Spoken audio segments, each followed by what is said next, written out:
Welcome back to another episode of When Bad Things Happen to Good People, a podcast about censorship and the arts. My name's Todd Sullivan, and joining me today is Jason Hewlett. Hello. And we are talking about the 1984 horror film Silent Night, Deadly Night.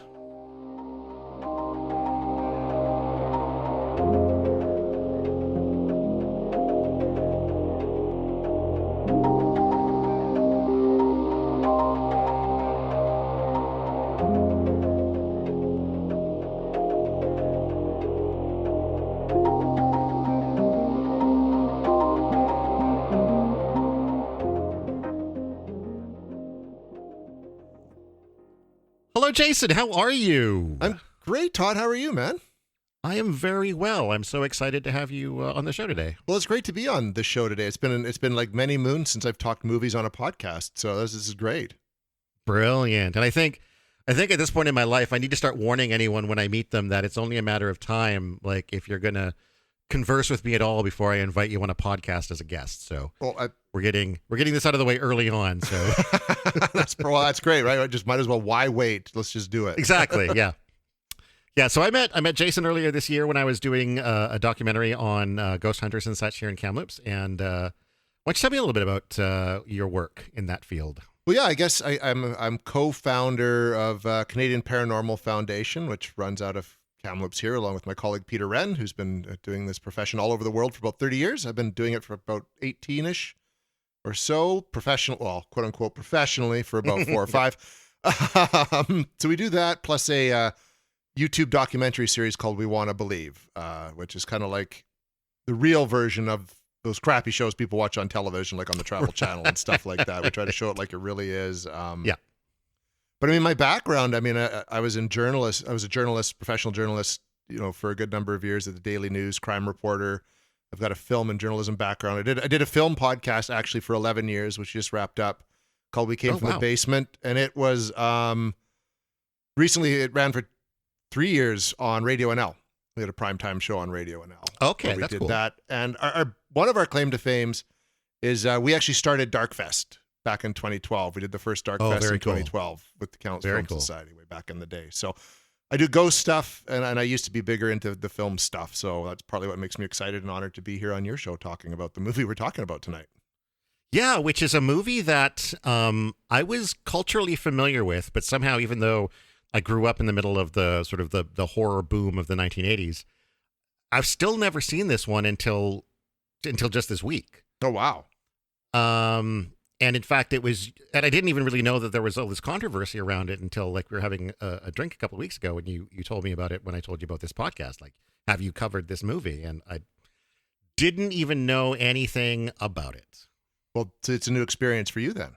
This film, absolutely, right? Yeah, which is absolutely. Cool. I remember the controversy about it because I think I was 12 when it came out, and I remember just hearing. I was big into Entertainment Tonight.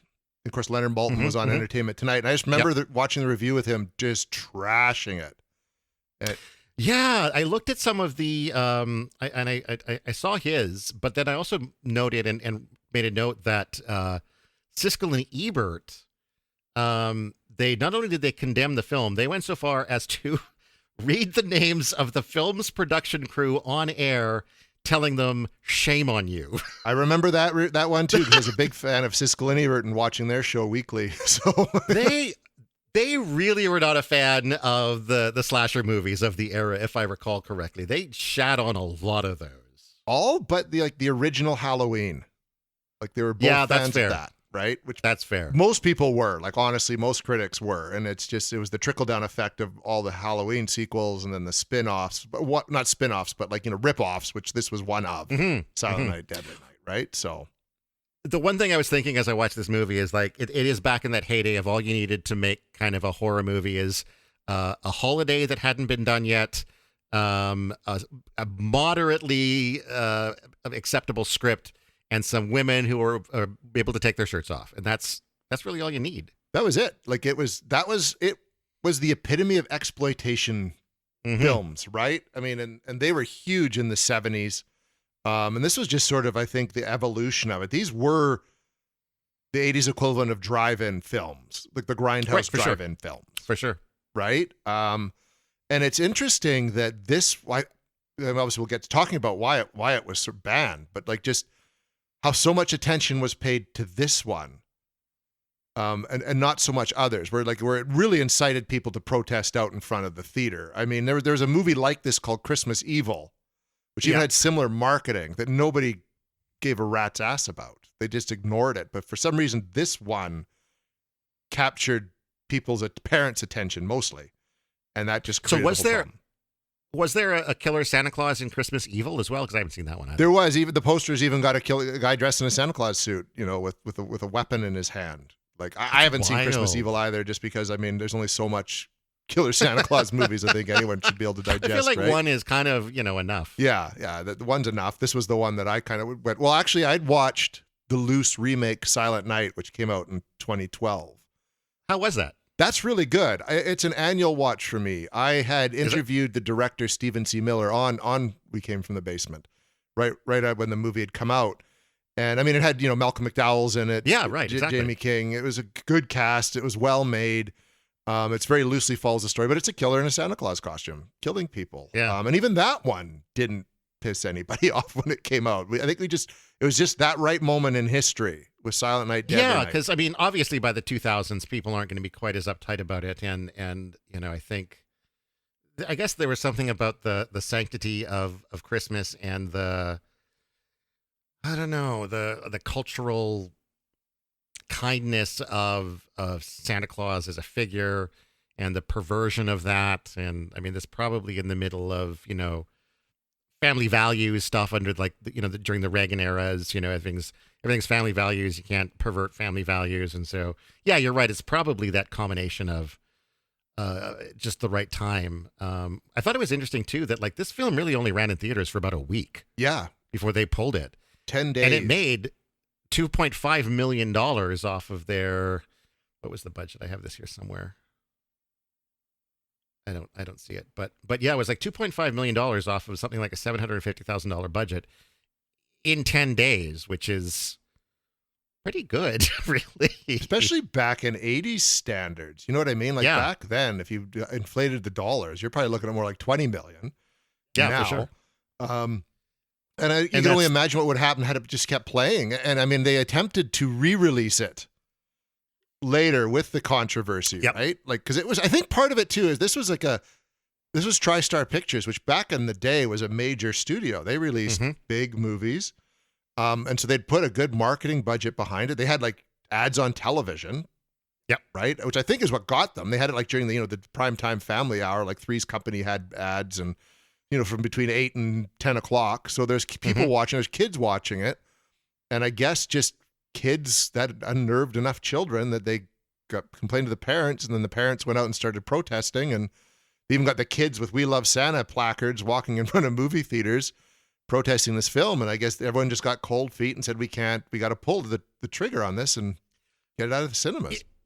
In a way, it's almost weirdly cyclical, because you have the character in this film is a kid who is traumatized by the sight of a terrifying Santa Claus. So, I mean, that's in a way what the marketing was doing to these kids, right? They were seeing this terrifying Santa Claus figure and traumatizing the kids seeing the commercials.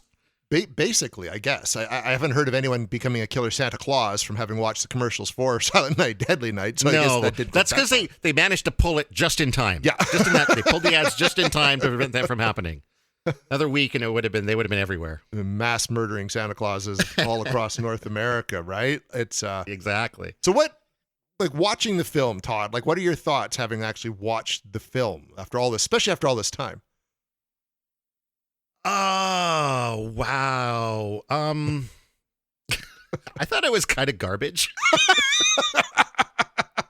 I'm not going to lie. It's not a particularly great film. And I mean, I'll get into issues that I had as we talk about, the plot, but it's, I don't know, like I didn't care about any of the characters. There was literally one character that I thought was a decent human being. That was the kindly nurse or nun. Sorry, I keep saying nurse when I mean nun. Everybody else was pretty much terrible.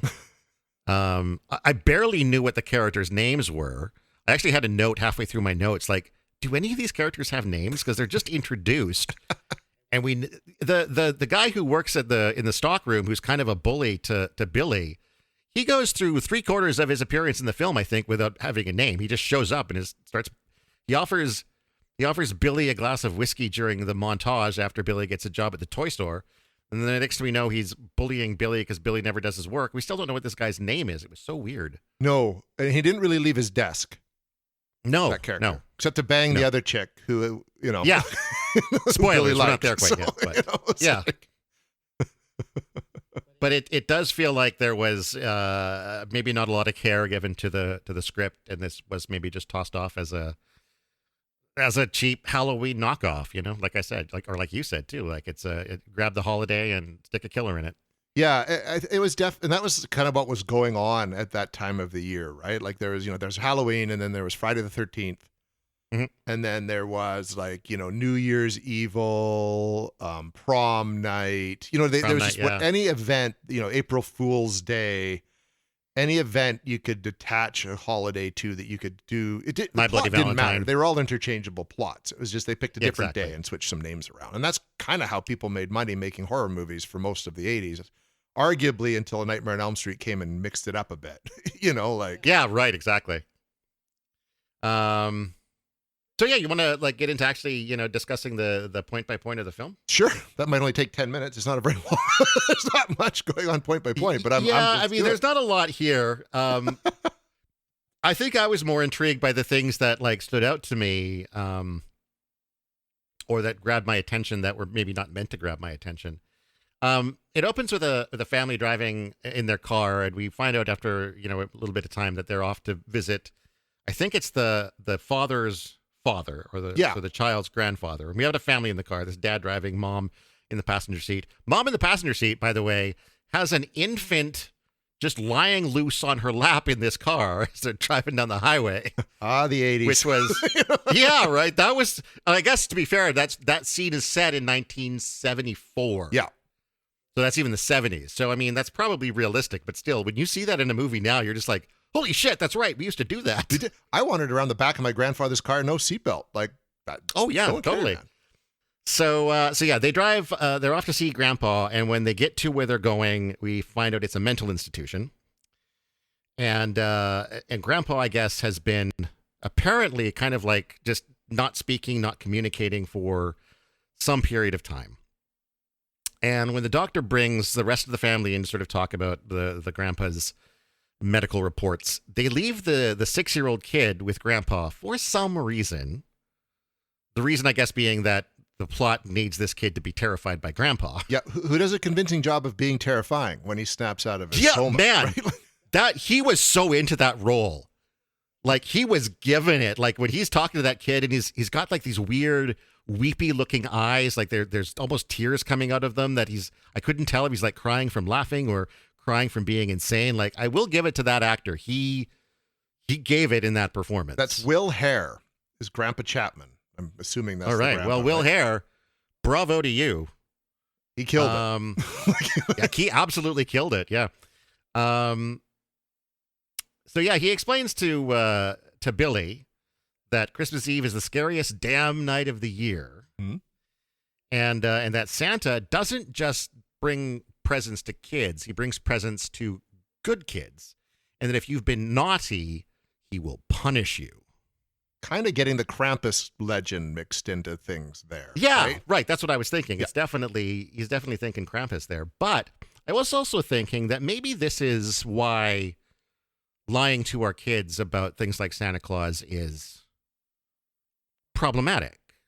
Well, because it leaves it open for someone like this grandpa to come in and bastardize what we've told our kids, right? We tell our kids that Santa comes and leaves them presents, but maybe we left out the fact that he beats the bad kids. And now Grandpa can come in and tell us that. And then the kid ends up arguing with his mom on the way back about whether or not Santa's going to, beat him or not. I think he accuses him of maybe, Santa's going to come and torture his mom because mom's been naughty too. There's that kind of moment, right? He's definitely freaking out at that point on the drive home. And of course, the next scene kind of sets the stage for the real moment. Which is Santa Claus robbing a store. Yeah. Which I thought was kind of interesting when I first watched. I mean, it wasn't interesting. I knew it was coming, but it was like just this guy who was robbing a store. Like, you know what I mean? Like, why would you rob a store in a Santa outfit? I guess because then there's an all APB out for Santa Claus, but there could be like a bunch of Santa Clauses running around. Maybe that's what he's thinking. He didn't really try to hide his face. Yeah, I mean, I would be surprised. My surprise would be that he didn't ditch the suit afterwards, because that seems like the smartest thing to do, right? You rob a store as Santa Claus, can't get a good look at your face, and then you just ditch the suit and nobody has any idea who you are. The fact that he kept wandering around as Santa Claus, I think, was the problem. Yeah, and for obviously quite a while, because he obviously got into a vehicle, drove away, and went far enough that it could break down on him, right? And then he still wears the suit. I got the sense that he didn't break down as much as he was like pulled over to the side of the road in the hopes of flagging someone down to rob them. It could be.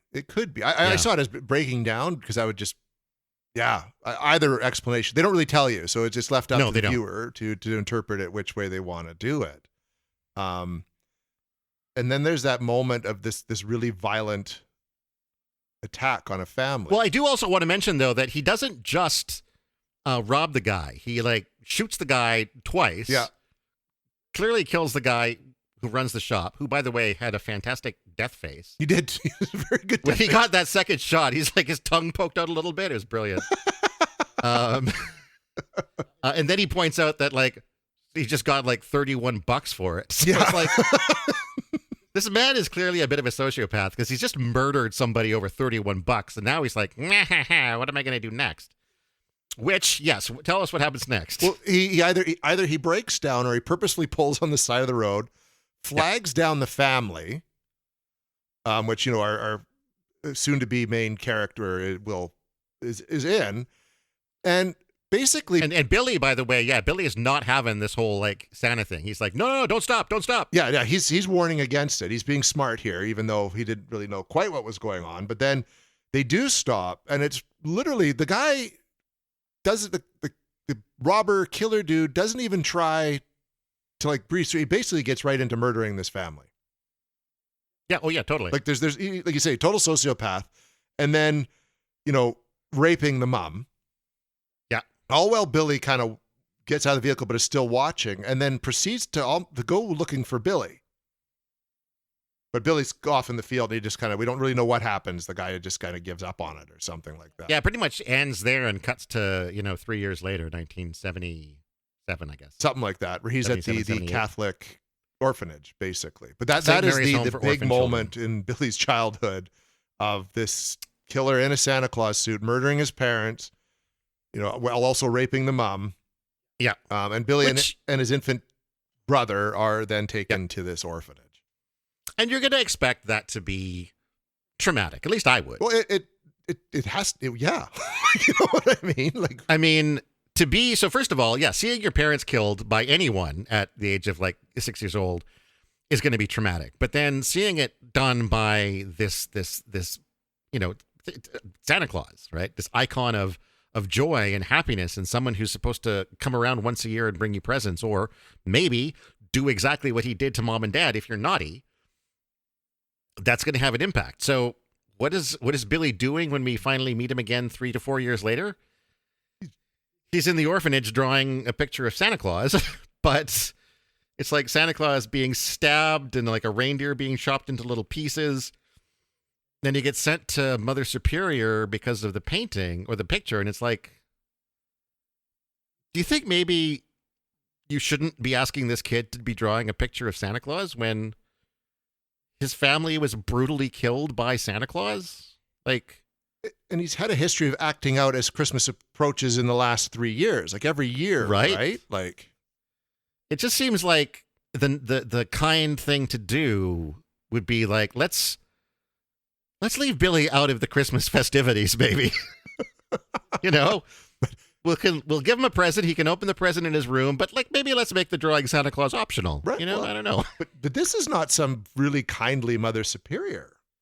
No, it's not. That's true. She is the mother of all evil wenches here, really. Yeah, but best of intentions, maybe, but kind of wrong approach to it. Oh God, totally. Yeah. Right. But even it seems like even the kindly nun is like, well, I wish Mother Superior wasn't so hard on him, but it's the right thing to do, kind of a thing. Like Billy's got nobody watching his back in this movie. No, except his little brother, who does try to, be there for him in the few limited scenes that he's in this film. Like, he's outside when they're building the snowman, and he's kind of around. But Okay, so I'm curious about that, and I wasn't going to talk about that until the end, but since you bring it up, have you seen Silent Night, Deadly Night Part 2? Sadly, yes. Is that how you know about his brother? Because I didn't think that there was any clues in the actual film, in this film, that it was the brother. Yeah, it's a throwaway line, I think. Because I've seen it twice now. I watched it a few years ago, and then when we talked about watching it, I sat down and watched it again. Granted, I had many liquor drinks in me by that point because I'm watching this again. Yeah. But it was the brother, and there's a line about him being the younger brother, because I think it's something like the Mother Superior says something like, "Oh, you're a good boy, not at all like your brother." Okay. It's like a line like that, but literally that's all it is.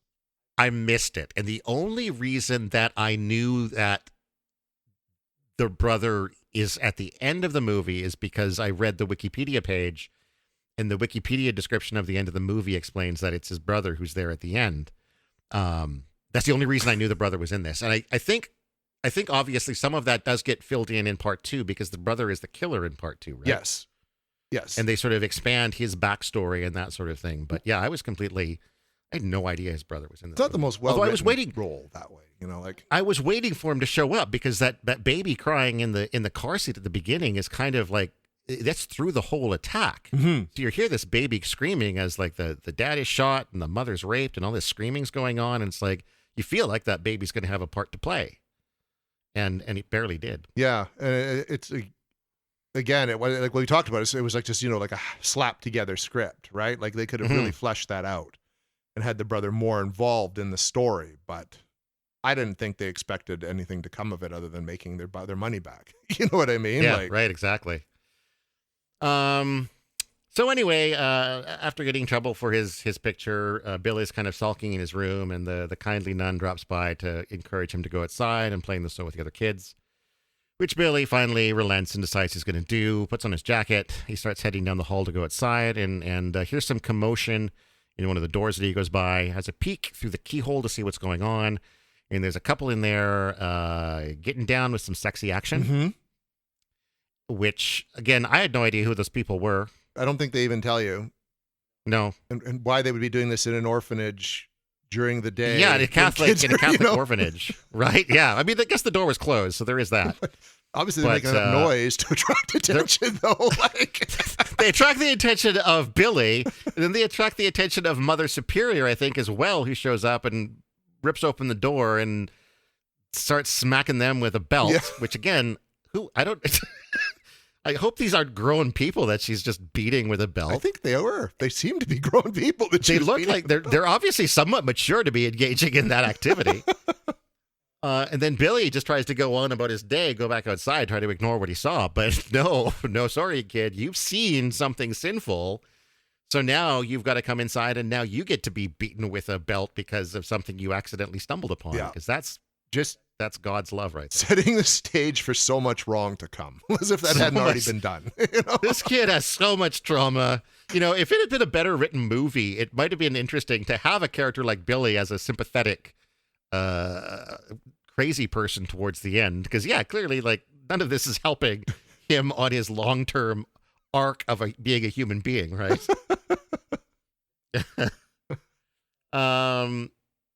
The Mother Superior tells the other, the kindly nun, something like, oh, you'll see how my methods work. William will sit on Santa Claus's lap and behave.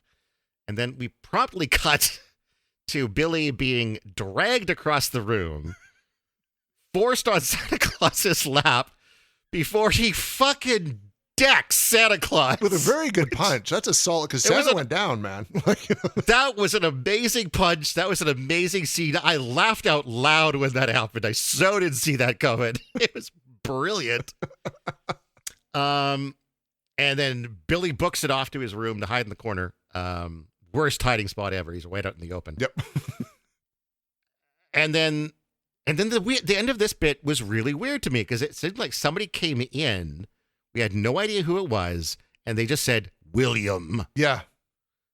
And then it was a total freeze frame, which is something I kind of miss from these old movies where they would just do the freeze frame. Yeah, the 70s was big with that freeze frame moment, right?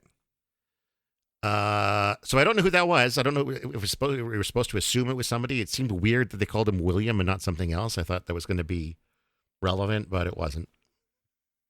Like so much else in this film. Yeah. And then we jump ahead 10 years.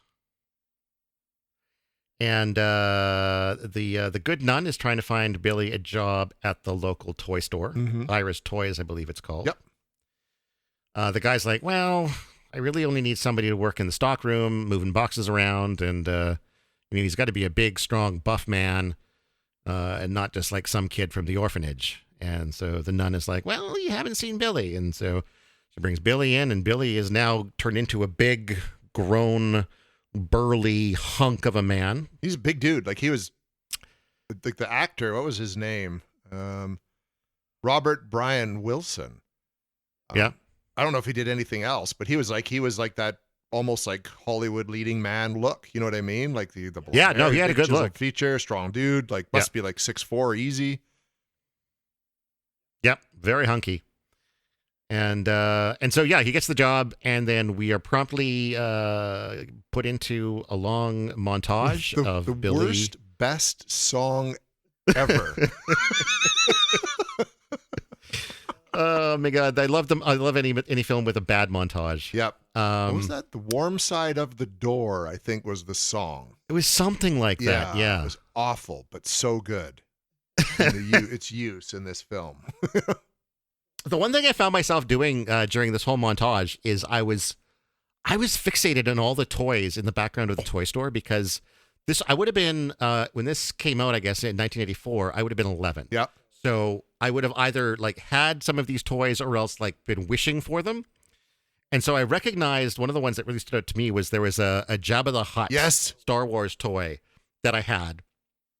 And there was a G.I. Joe Halloween costume that they showed at one point that I can't remember if I had that costume one year or if I just saw it in the store, but I remember the G.I. Joe costume as well. That whole toy store was my youth. Like just going into like there was like it wasn't Toys R Us, but it was Toys and Wheels here in Kamloops up at Aberdeen Mall. Oh, I think we had one in Williams Lake. And we were in there, and I just, everything. And I had so much. That was like almost my favorite part of the movie. Every scene in that toy store for me was this giant nostalgia trip. Totally. Right? I loved that. Like that was almost my favorite part of the movie was just being able to look at all the toys and stuff for sale there. It was amazing to watch. Yeah, a nice little flashback to your childhood, eh? Oh, big time. Because I was 12, so like, and you were 11. So we're right about that right age where we had just totally gleamed onto all that stuff. Like I was a big G.I. Joe Star Wars nut. Like I had everything. Yeah, me too. Both me too. Toy lines. So that was great. That was a great part of the film. Yeah, I loved it. At the end of the montage, we're introduced to the pretty girl at the toy store who Billy ends up kind of having the hots for. I didn't get her name. I don't think she had one. And I think according to Wikipedia, she does, but I don't know what it was. Then Billy's mooning over the girl, and the other guy in the stockroom, who I think his name is, I jotted this, Bobby or something? No, Andy, yeah. He's like, the fuck do you think you're doing? So obviously, like, Andy's got the hots for this chick too. Is like a little, what do you call that? Romantic triangle. Love triangle, yes. Love triangle, yes. And then, because we're getting close to Christmas time, Santa's in the store, and Billy sees Santa in the store and kind of freaks out, falls down. And I noticed first, I don't know if this was intentional or just happenstance, but when he fell down, there was a product behind him called Torture Track.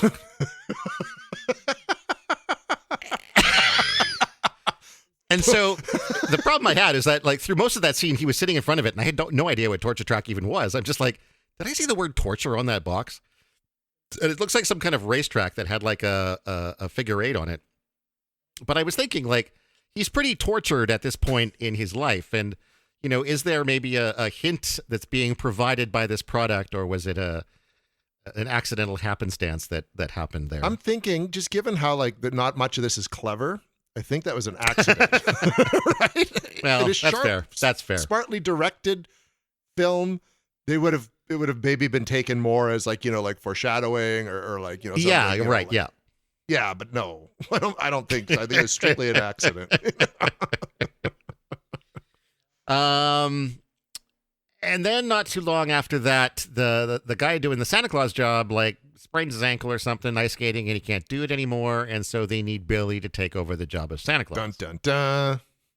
And because Billy has nobody asking his back, he's like, I guess so. And so this is a moment that I think was foreshadowing, because when just before Billy is revealed, we see a shot of the store owner and, like, his right-hand woman, and they're looking at Billy as he's just costumed up. And on the wall to the right side of the frame is very clearly a fire axe that very obviously gets used later in the film. Yes. And I was like, okay, that fire axe, that's Chekhov's fire axe right there. That's coming back. But yeah, he agrees to be Santa Claus, which I think that was probably the biggest mistake he made. And then when he actually gets to be Santa Claus, that was pretty hilarious, because he's just awful with these kids. He's horrible. Everyone else is happy, right? Like, right? I think even Toy Store guy's like, he's so good with them. You know what I mean? It's like the mothers are too, and it's because, like, the kids are getting on his lap, and he's literally, like, threatening them to the point where they're silent. You know, like, and the mom's like, "Look, he's so good with the kids." But I mean, that feels like a weird, truth about that era, right? Like, if you look at a family and you see kids that are, like, maybe a little too well behaved, probably those kids are getting beaten at home. Like, right? There's some kind of violence going on underneath. Oh, those kids are so good. Don't know if that's what was intended by the director there, but that's definitely what it feels like in this day and age. It did, because he wasn't even putting on, like, a pleasant look or ho-ho-hoing. You know what I mean? Like, he was just like, kid, what are you doing? Stop it. Yeah. Stop it. You're being naughty. You're going to be punished. Yeah, literally, though, that's his Fucking line. settle down, Santa. And then this is the last day of Christmas, so at the end of the day, at the end of the business day, the owner closes the door, locks it up, turns around and says, 7 o'clock, it's over. Time to get shit-faced. Which, that's a moment I can definitely relate to. Absolutely. For many years working in the, you know, public service. That's the way I used to feel about Christmas when I was worked in advertising departments and newspapers, because we'd start building Christmas advertisements in October. Yeah. So by the time, like, I got to December, I was fucking done with Christmas. So yeah, now they have a party. The owner brings out all the booze, starts mixing drinks for everybody. It feels like this is maybe the first time that Billy's had a drink. Mm-hmm. Because he gives Billy a drink. It looks like rum and Coke. Billy drinks it and has sort of that little ooh kind of look on his face. But the owner's like, you know, stick with me, kid. By the time this party's over, you'll think you are Santa Claus. And then there's this little moment where right after that line, Billy looks over to the girl he's hot for, and, like, she kind of nods at him as if to say, like, you know, yes, alcohol is fun. You should keep drinking. Yeah. It's a really weird moment, but Billy got into it, and so he keeps drinking. Everybody's having it's kind of a dull party. It's only like 5 people there. And at a certain point, the girl and what did we decide? Andy. Name? Andy. The stock boy go wandering off into the back room. Well, at first they're making out at the end of an aisle. Yeah, and Billy sees that. Yeah. That affects him. You can see this look kind of comes over him at that point. He's a bit peeved about that. Yeah, well, some jealousy kicking up. Some jealousy kicking up. And then as Billy gets a little bit more in his cups, the owner comes over and it tries to have, like, a friendly conversation with him. You know, what you doing? Billy's like, I'm thinking of my parents. And he's like, oh, it's good for a boy to think about his parents on Christmas. And Billy's like, yeah, they're dead. And he's like, oh, sorry about that. But then I can't remember what led up to this exact moment, but he sort of gives Billy this like, go get him, Santa, go get him kind of pep talk.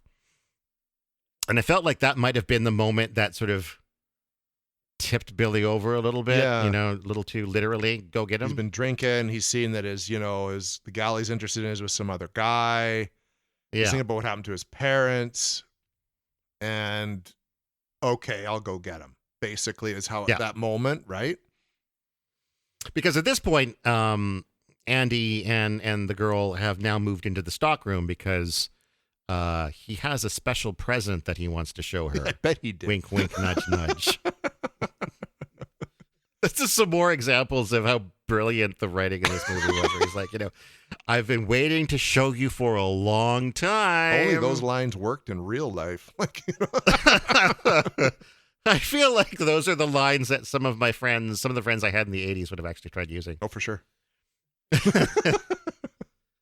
So by the time Billy gets in there, though, Andy has sort of is getting a little on the rapey side. He's like grabbing and squeezing, and the girl's not into it, and she's like really pushing back. And then, so Andy just like rips her top open, which is the second time I think so far in this film we've had a top just abruptly ripped open to have boobs spill out. The mum was the first time. The mum was the first. Yeah. And that's pretty much the point where it's the point of no return for Billy. He's looking at this. He's furious at Andy, and he goes in and he he pulls Andy off of her, wraps a string of Christmas lights around Andy's neck, and then just lifts him off the ground with that. Yep. Until he chokes to death. Yep.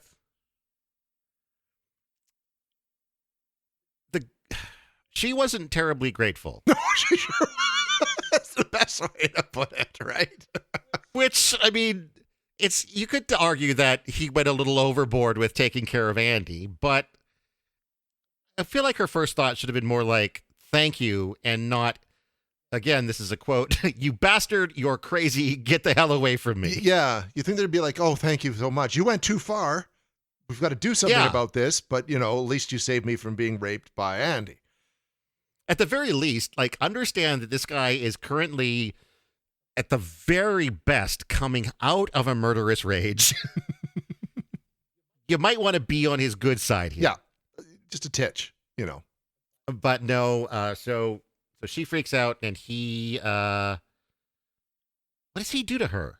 I know there was a hammer deployed at some point, but was it on her or on the guy that runs the store?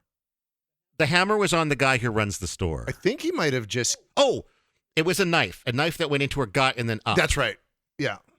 So yeah, now that she's been taken care of, the store owner hears something, drunkenly stumbles into the back, and he gets dispatched in a way that we don't quite see. And this was a moment that I kind of liked just because it reminded me of, again, of these classic horror movies where you'll see an attack, but you might not see exactly what the weapon was or what the attack was, and that'll be revealed later in sort of a shock moment.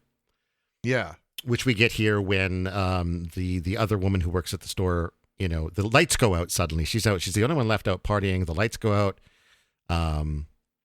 She doesn't know where the boss is or where anybody else is. And then she goes into the stockroom to see what's going on. And there's the boss there with the back end of a hammer shoved into his skull. Yep. He screams, goes running out, tries to phone the police. While she's on the phone, Billy shows up. Oh, Billy grabs the axe we saw. Yep. And then chops the axe into the front counter there, and she screams and runs away. Billy gets the axe out and lumbers after her. At a certain point, I think she's hiding behind some presents. Billy is like walking along, and she manages to push the presents over onto him to knock him down. She gets the axe. He's running for the door. And then he finds a bow and arrow somewhere. Yeah, a toy bow and arrow, which was effective in a way no toy bow and arrow could ever be, right? Like, I mean, they could have sold. I mean, they had some pretty effective, dangerous toys back in the 80s, though. Let's be fair. They did. So, I mean, big guy, strong pull, whack, right? Like, a good arrow. Good arrow. Yeah, goes right through her chest, and she's dead. I recognized both of the actors here. I recognized from, she had a small part in Halloween 4, I think, at the very beginning of Halloween 4. Yes, she did. I think she was like... She worked at the hospital where Michael Myers was being moved from. That's right. Oh, no, she was one of the nurses picking him up. Paramedic. Yeah, one of the paramedics or doctors. Yeah. And the other guy I've seen in, like, he just seems like a character actor that has popped up in a number of other sort of 80s, 90s films. Yeah. I can't place them right now, but they were the two most familiar ones. Yeah. To me, anyways. I looked it up, actually. It's interesting that, like, the other guy, he retired from acting around, like, 2000 or something and like, started self-publishing a magazine about, like, growing plants or something in his hometown or something. Different. It was, I don't know, interesting. Whatever. Anyway, so now everybody's dead. Billy, well, everybody in the store is dead. There's still a town to terrorize. And Which he does. So Billy gets the keys to the store. This is the thing, is the owner had locked the door, too, so they could party in there without having any of the annoying public coming in trying to buy toys. So nobody could get out, but Billy has the keys now, so he's able to, like, open the door and get out with his axe. Then we get to the cops next, right?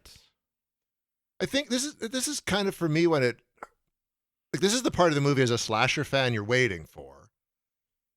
But it seemed to take so long to get there that this part, it's almost like they rush through what should have been the bulk of the movie, to me, or more of the movie. Because I think the cops show up next because they hear to me it's kind of like the cops just kind of suddenly know there's like a killer Santa on the loose. I'm sorry. It's the couple on the pool table we get to next, I think. Linnea Quigley, who was actually a scream queen. I know. Back in the day. know. That was one of her first films, I think, right? Who's topless through the entire scene. Yeah. Yeah, good on her. Which I was okay with. I was totally fine, yeah. So, yeah, they're making out on the pool table, the guy and the girl. Meanwhile, there's a kid. She's babysitting a kid. There's always a kid being babysat in these. Always. Who wants to stay up to see Santa. It's like, no, go back to bed, blah, blah, blah, blah, blah. And then there's a cat that's trying to get into the house, and she's got to go upstairs and let the cat in. Meanwhile, the guy's like, women and having to do things. I want to have sex. That's just basically what he said. That's very good. Yeah. Captured that moment. I didn't jot it down as a quote, but I think it's pretty close to that. Pretty close. So she goes upstairs to let the cat in. I felt like they were trying to do like one of those fake out scene things there, where because she opens the door and like there's no cat, and you're supposed to be like, oh no, is the killer going to be there? Oh, there's.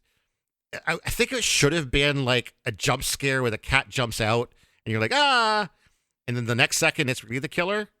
Yeah. And instead it was just like the cat just walks in and you're like, oh, there's the cat.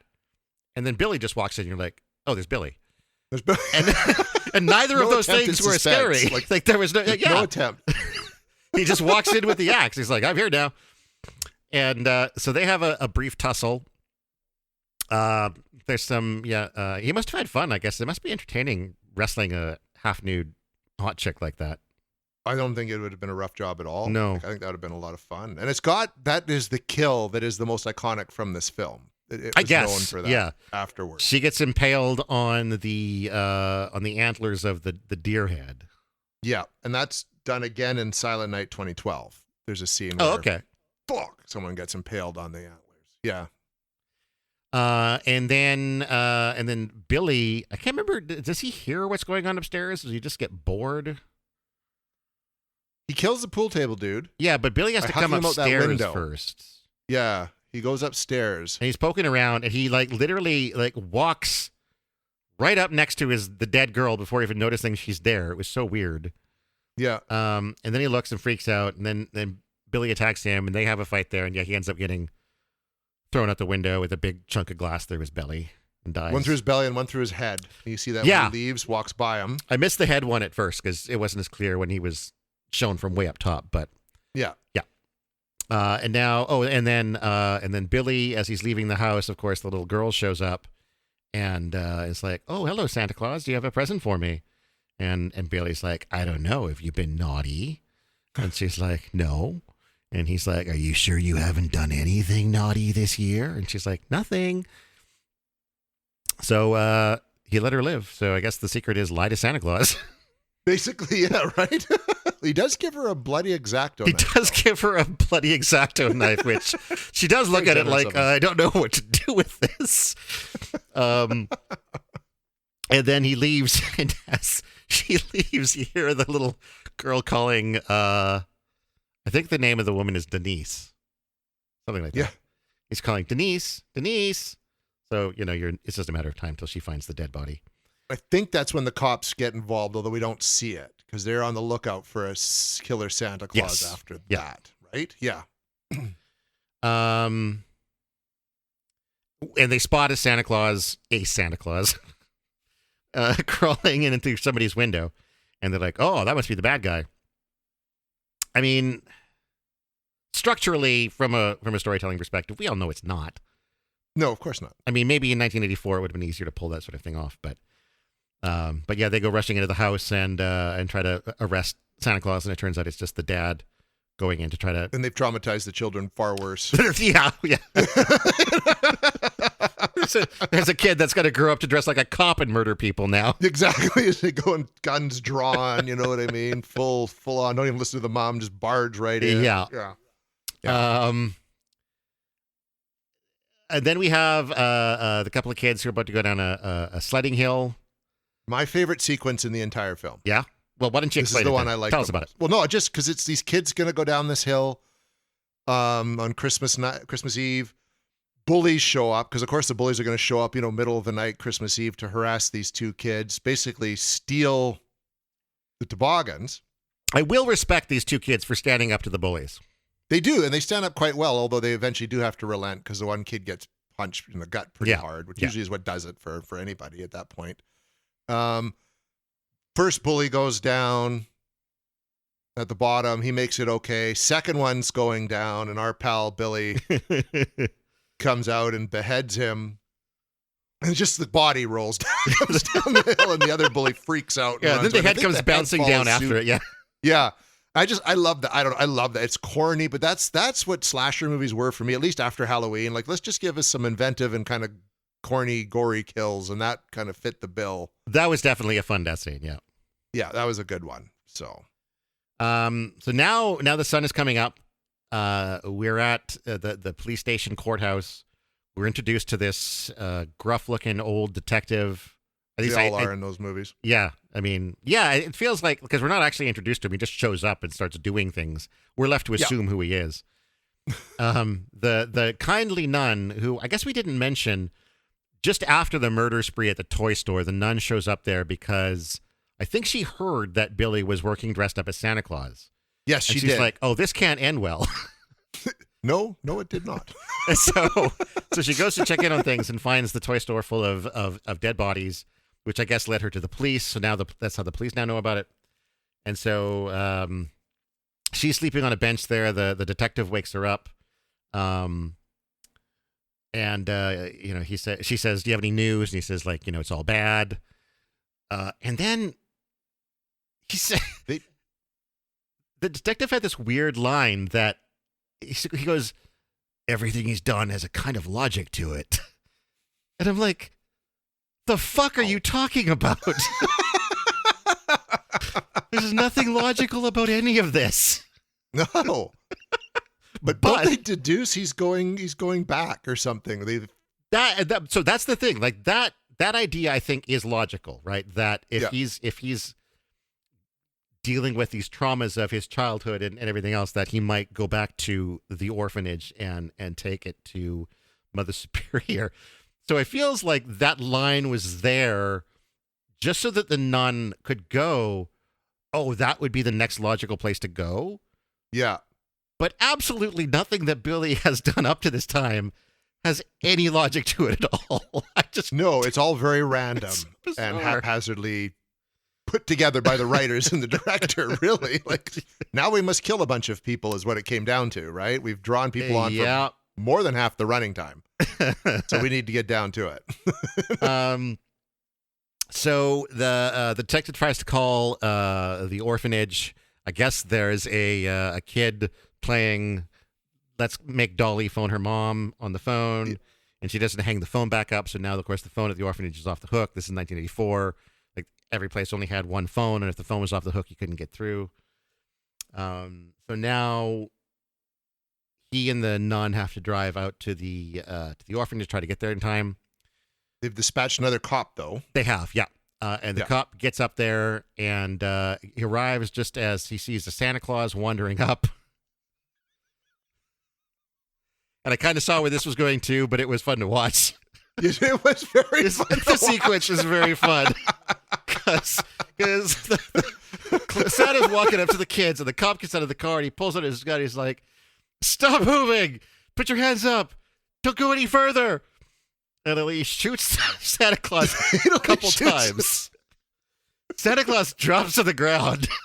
There's this kid who has a splatter of blood on his toque from Santa Claus that's just standing there gaping at Santa Claus who's just been shot. And it cuts a couple of times to this kid. His expression. I think that kid was Billy's brother. That might make sense. That might make sense. Yeah. But it's just like the splatter of blood on his toque, and the kid just like, it's amazing.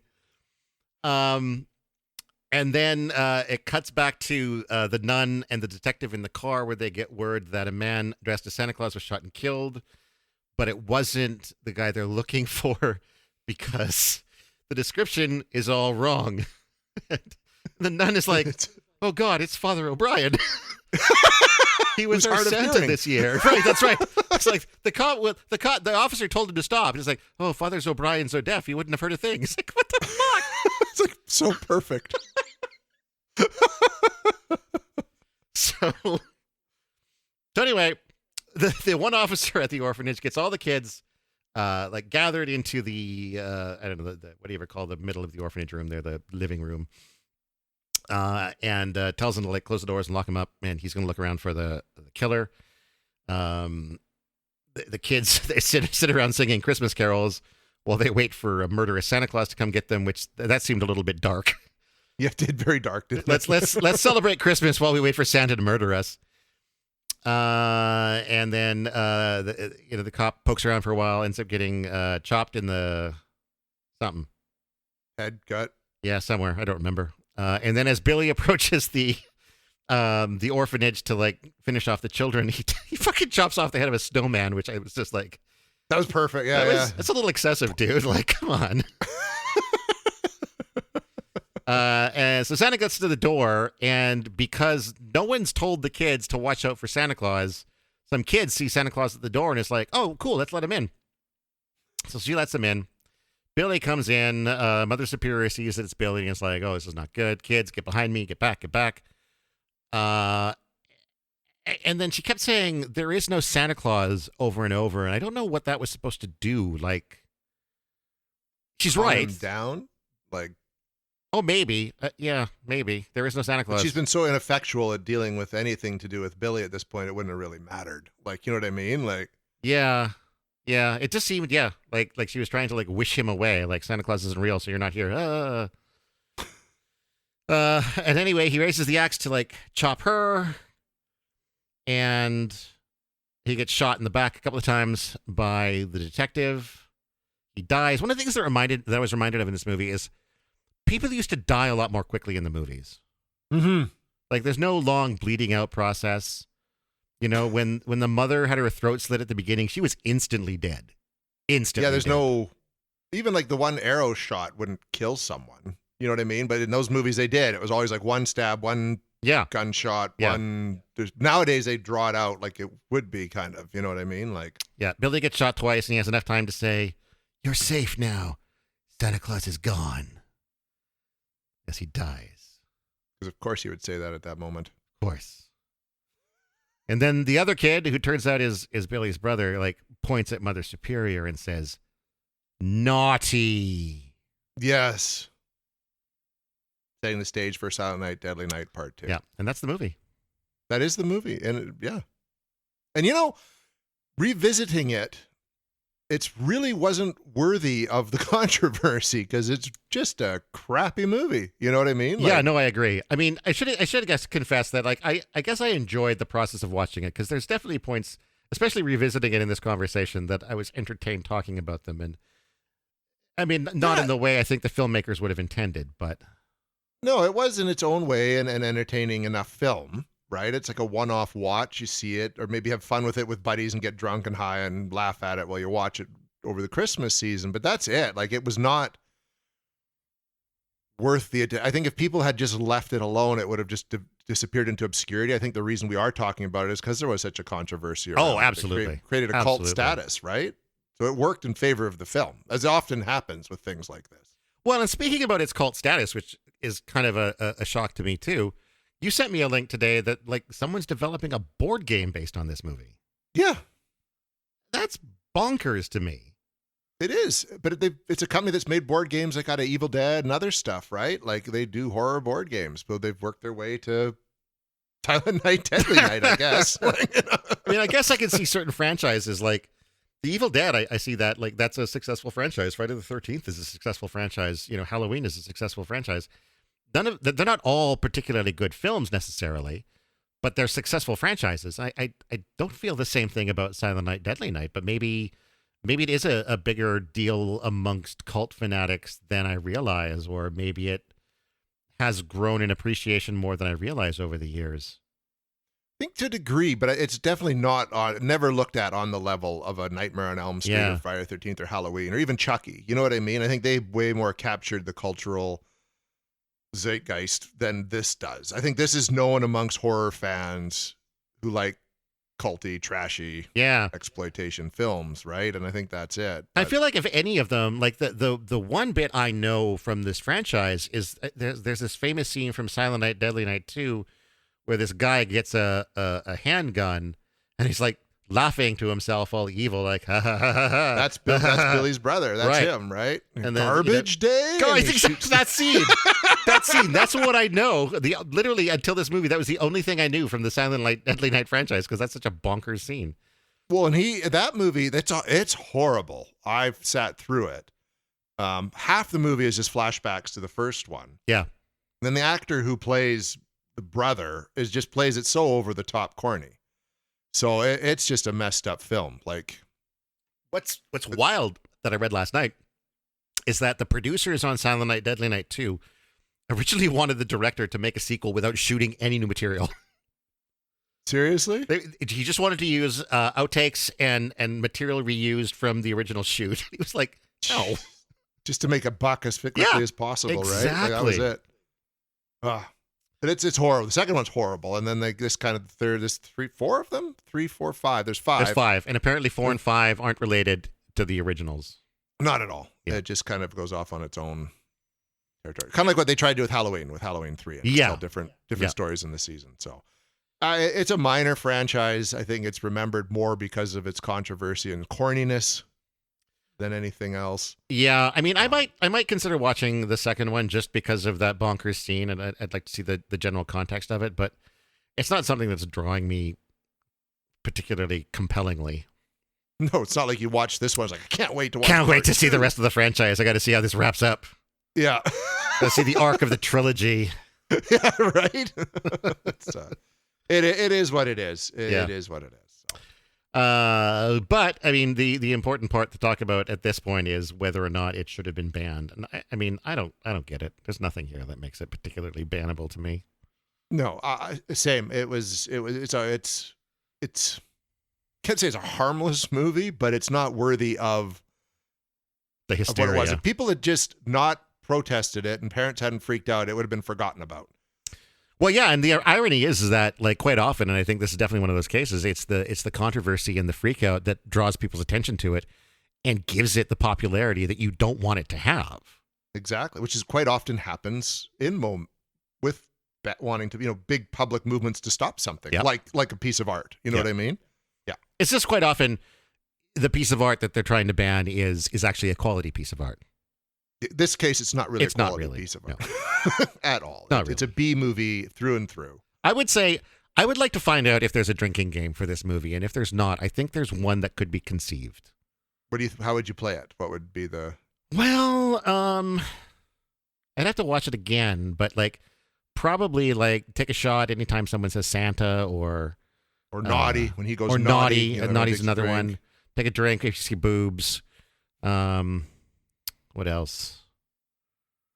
Take a drink if you recognize a toy in the background. Oh God, that whole scene would be like, I'd be hammered. It'd be like 1, 2, 3, 4, 5. You know? But yeah, I think if you've got some friends that you like watching trashy movies with, this is definitely one that you could have some fun with. You could have a few drinks, smoke a joint, sit down and watch it on like the Christmas lead into Christmas. It's exactly. It's fine in the rotation of holiday films. Yeah. I would recommend people who want to see a better version of this to watch the 2012 Silent Night. Okay. It's of a quality. I might have to check that out because I looked at it the other night and I was intrigued by the cast. Malcolm McDowell is always interesting. Oh yeah, although he doesn't always do great films, but he's always interesting in them. Yeah, he always tries, right? Yeah. And it's funny. I guess one final thought I had on Silent Night, Deadly Night, watching it again is it's almost like a template for Rob Zombie's Halloween, in a way. Yeah. You know what I mean? The first half is dedicated to how he becomes this monster, and the second half is him doing his thing. Mm-hmm. I don't know if Rob was a fan of this or not. It's hard be interesting say. To find out. Yeah. Yeah. I'm sure something trashy like this is on his DVD shelf somewhere. Oh, I'm sure it is. Yeah. Wouldn't surprise me at all.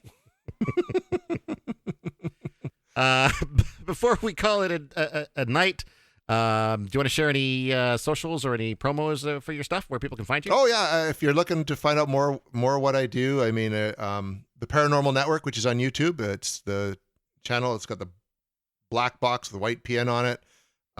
At Paranormal Headquarters on Facebook, you can find me, Jason Hewlett, on there as well. I'm not the guy that's the comedian with the inspirational speaking gig, and I'm on Instagram at jhewlett72. Cool. Well, thanks again for being here, and thank you so much for introducing this wonderful piece of art to me. You're so very welcome. The pleasure was mine. I had a great time. It was great to chat about this movie. I didn't know what mileage we would get out of it, but we got a lot more than I thought. Yeah, it feels like a good episode.